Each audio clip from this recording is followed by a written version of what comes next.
walking over to Steve and Scott's office to see what's cooking in the kitchen. So tell me about Update 13. Well, just some minor changes, couple tweaks.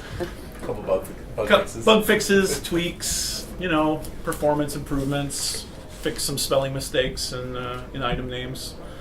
Anything else? Meh. Yeah. Melee 2.0. What should we say about it?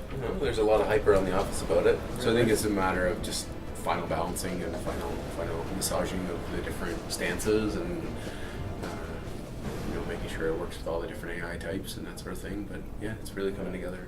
We've taken every weapon that has like 3 or 4 attacks now, and now they each have like a dozen things that they can do and different stances, and those stances give you more energy to put into your mods. There's the channeling feature, which we didn't really talk a lot about, but is kind of like our sort of secret sort of Warframe sauce to put the Warframe energy into your melee weapon when you want. Even just the change of being able to equip nothing but your melee weapon. I was sort of like, we were doing all this other stuff, and like Jock's like, okay, sneaking that in. If you want to level up those swords really fast, then unequip all of your other gear so that all the XP is just going into them, and you got yourself a really challenging time. Like bullet blocking like crazy, which is, I was so excited for people to try because it's so exciting to be like blocking bullets like that and going in and chopping people up and trying to pull off the combo on the keyboard or controller and trying to kind of learn those things. I think it feels uniquely Warframe, and yet it kind of is an homage to like Devil May Cry and the God of War kind of games that focus on melee.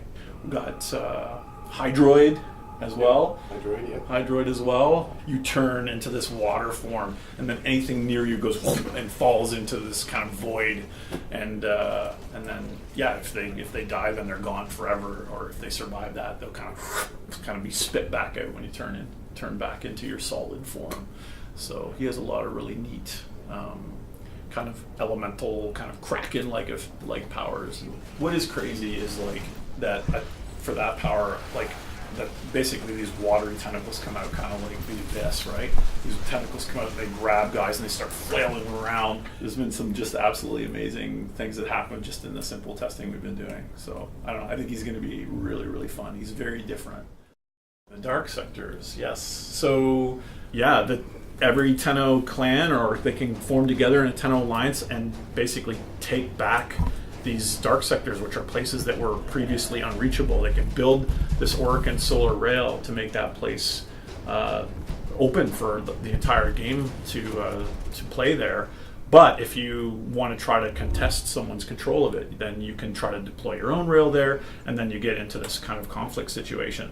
So now there's these dark sectors kind of spread out throughout the solar chart. There's like really interesting resources or very specific types of enemies that are there, and then the clans are going to be like, oh, okay, now we need to make sure we get that.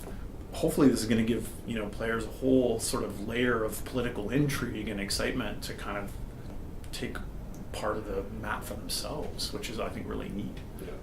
With this update, the UI continues, I think, to advance, and now there's this great clan UI. There's Message of the Day. You can instantly jump to the dojo. You can take a look at what dark sectors you control in your clan. You have like this little activity feed about what research is done and what's been built in there. You can join your buddies if they're online and play with them. So there's a lot of really good stuff in there for clans and alliances. Vehek has been like completely reimagined. He's the most crazy propaganda multi-formed beast you've ever seen. He's going to be awesome. He's got new types of Guardian Grineer with him that are melee focused to kind of dovetail with the melee update we've done to the game. And they have sort of very specific weaknesses and resistances, so that's going to be a new challenge for players. And then the Grineer shipyards, which is this kind of toxic poison wasteland where they build all their Fomorian ships, which is something for a new update.